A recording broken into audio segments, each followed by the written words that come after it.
আর রোগ নাই এই ধন জীবন আর যৌবন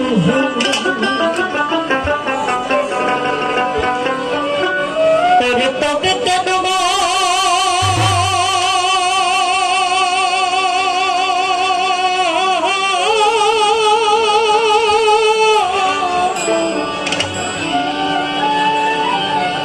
এত বাসনা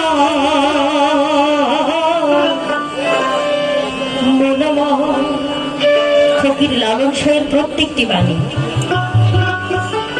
মহাত্মা ফকির লালন শাহজি তার প্রত্যেকটি বাণীর প্রতিটি কথার এতটা ওজন আসলে আমাদের মতো ক্ষুদ্র মানুষের পক্ষে বোঝা সম্ভব নয়। শাহজি তার এই বাণীটির মধ্যে বলেছেন, একবার ছবুরেরও দেশে বয় দেখি দম করছে, উঠিস না রে ভেসে পেয়ে যন্ত্রণা। আমরা ছোট বড় সকলেই জানি সবর বা সবুর শব্দের অর্থ হচ্ছে ধৈর্য। তো খুব অল্পতেই আমার মতো কিছু কিছু মানুষ আছে যারা খুব অল্পতেই ধৈর্য হারিয়ে ফেলে। আসলে দরবারের একটি প্রবাদ রয়েছে, দরবারের হাটের আগ এবং দরবারের শেষ, এটা হচ্ছে মজা। দরবারের শেষ পর্যায়ে যে কিছু সম্পদ পাওয়া যায়। তো আমরা ক্ষুদ্র ক্ষুদ্র কিছু মানুষ এসেছি, বিশেষ করে আমরা এসেছি শাহজির কিছু বাণী কণ্ঠে ধারণ করে আপনাদের শোনানোর জন্য। আশা করছি আপনারা ধৈর্য ধারণ করে একটু কৃপা করে বসে থাকবেন। যে করে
আসলে আমি কথাগুলো বুঝিয়ে বলার মতো ক্ষমতা বা যোগ্যতা রাখি না।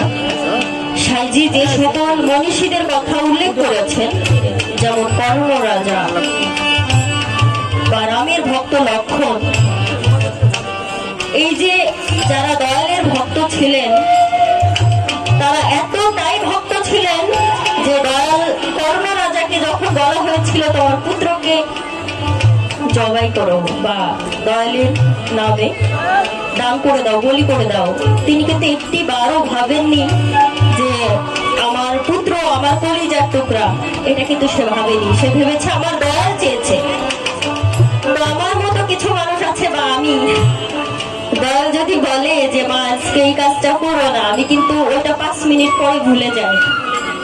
আমার মনে হয় হ্যাঁ, বাজান বলছে, বাজান তো আর এখন দেখছে না, আমি কাজটা করি। কিন্তু একটি কথা মনে রাখা উচিত যে যার দয়াল, এই দয়াল কিন্তু যে একটি কথা বলা হয়েছে যে আল্লাহর কাছে সবকিছু মুখে বলতে হয় না, আপনি ভিতর বাহির কখন কি উচ্চারণ করছেন, কি ভাবছেন, তা সে কিন্তু বুঝে, সে কিন্তু দেখে। তো গুরুজির কাছে আমি যতই প্রকাশ না করি, আমি গোপনে গোপনে যাই করি না কেন বাবা, ওটা ধরা খাইতেই হয়। কারণ আমরা অনেকেই ভাবি যে এটা তো বাজার দেখছে না, দয়াল দেখছে না, তো কাজটা করি। এটা কিন্তু দয়ালকে ঠকানো হচ্ছে না, ওই ঠকাটা আমি আমাকে ঠকাচ্ছি। তো সাইজির একটি বাণীতে বলা হয়েছে, এখনো তোর আছে সময়, সাধলে কিছু ফল পাওয়া যায় যদি লয় মনে।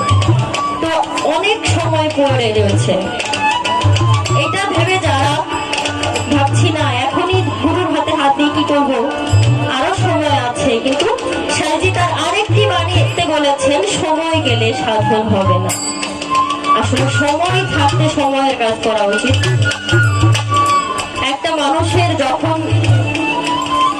যৌবনকাল, এই যৌবনকালের হিসাব আল্লাহ সর্বপ্রথম নিবে।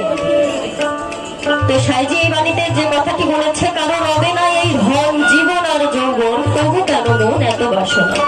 আসলে এই জীবন যৌবন কোনটাই কিন্তু চিরস্থায়ী সম্পদ নয়, ক্ষণিকের।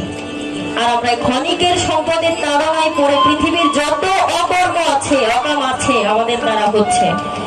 একটাবারও ভাবছি না যে আল্লাহ তাআলা যখন 18,000 মাখলুকাত সৃষ্টি করেছিলেন, এই 18,000 মাখলুকাতের মধ্যে সর্বশ্রেষ্ঠ সম্মান দিয়েছেন এই মানুষ জাতিকে। সেই শ্রেষ্ঠ জাতি হিসেবে আমি আমার কর্ম করতে পারছি না। তো আশা করছি আপনারা যারা এখানে জ্ঞানী গুণী রয়েছেন, সকলে শুধু সাইজির বাণী শুনবেন না, একটু হলেও ধারণ করার চেষ্টা করবেন। আমার বাবাজি রয়েছে লতিফ সাইজি এবং শাহাবুল ভাই, ওনারা আপনাদেরকে অনেক সুন্দরভাবে বুঝিয়ে দেবে। আশা করছি আপনারা বুঝে যাবেন।